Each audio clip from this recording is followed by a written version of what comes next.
원장님, 이상하게 침대만 누우면 잠이 더 깨요.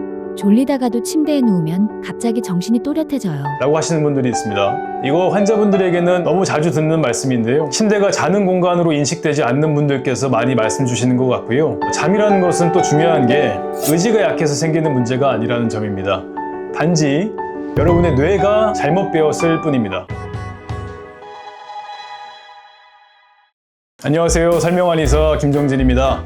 오늘은 침대에서 뇌 연결을 다시 설계하라 라는 주제로 영상을 찍게 됐습니다. 침대라는 곳이 편안한 곳이 아니라 침대라는 곳이 긴장되고 생각이 과열되는 곳이라고 생각하게 되니까 이렇게 뇌가 학습된 결과라고 보시면 되겠습니다. 이걸 깨는 것이 중요하겠는데요. 그래서 오늘의 핵심 설명은 뇌는 감정보다 환경부터 저장한다 입니다. 우리의 뇌는 의외로 단순합니다. 감정보다 먼저 장소나 상황을 기억하게 되고요. 이것을 자극 조절이라고 부르는데 스티뮬러스 컨트롤이라고 한다고 합니다. 카페에 가면 자동으로 집중 환경이 되는 분들도 있고요. 음식 냄새만 맡아도 침이 고이는 분도 있고 운동복만 입어도 몸이 활성화되는 분도 있습니다. 환경이 반응을 일으키는 건데요. 이 연결이 강화되면 뇌는 저절로 그 패턴을 실행하게 됩니다. 여기서 문제는 불면증이 이 연결을 반대로 학습하고 있다는 건데요. 무슨 말인가 하면 불면증 환자분들의 뇌는 침대를 보면 이렇게 반응합니다. 오늘도 못 자면 어떡하지? 자야 되는데 왜 잠이 안 오지? 이런 걱정을 하시는 거고요.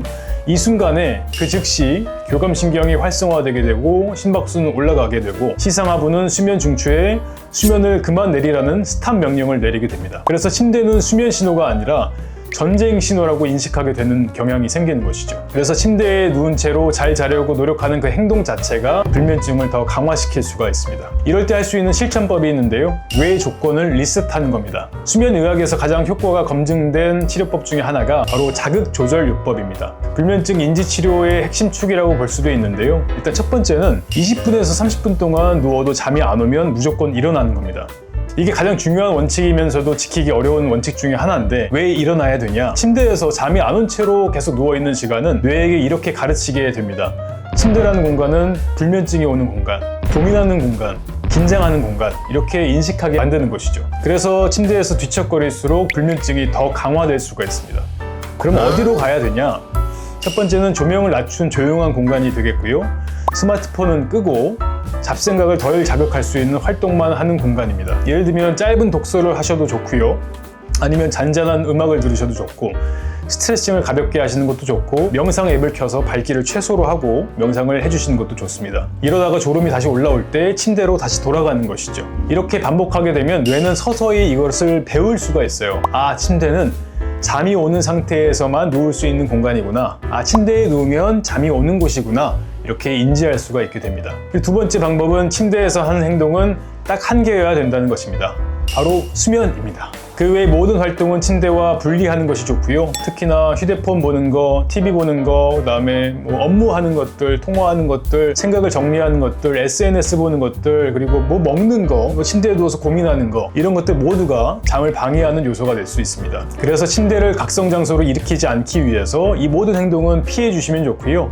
뇌라는 것은 환경과 행동과 결과로 연결되어서 패턴을 만들게 되어 있습니다.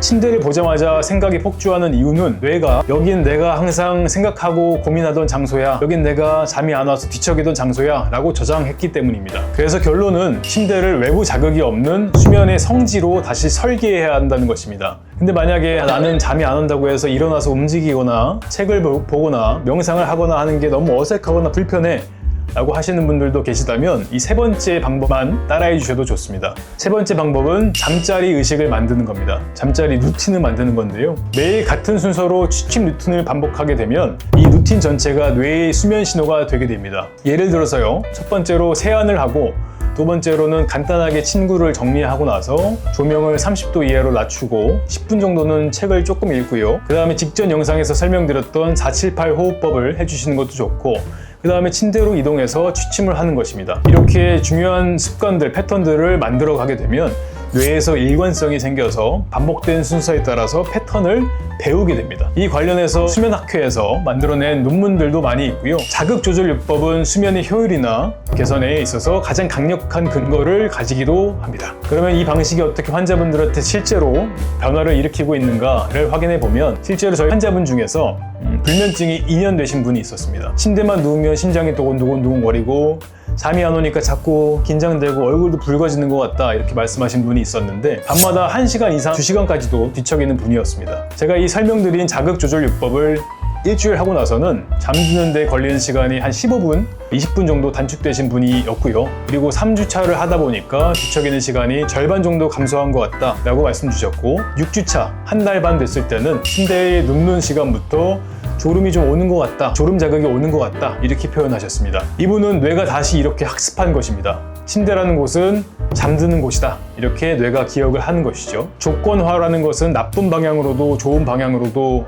모두 빠르게 형성될 수가 있는데요. 보통은 한 달 반에서 3개월 정도 하다 보면 뇌가 인지하고 기억하게 됩니다. 침대라는 공간을 자는 공간으로 인식하게 하는 그 패턴을 꼭 잊지 마시기 바라겠습니다. 지금 여러분의 뇌가 침대를 전쟁터로 기억할 수도 있습니다. 하지만 뇌는 언제든지 돌아오고 배울 수 있으니까요. 침대를 다시 수면의 성지로 되돌리려는 노력이 좀 필요하지 않을까 싶습니다.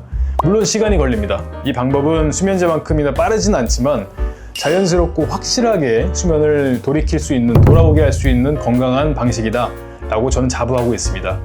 약도 중요하고 여러 가지 치료들도 중요하겠지만 집에서 할 수 있는 이 패턴화 연습들 꼭 잊지 않고 해보시길 바라겠습니다. 오늘 영상은 여기서 마치기로 하고요. 오늘 영상을 통해서 패턴화를 시작하는 첫 걸음이 되시길 바라겠습니다.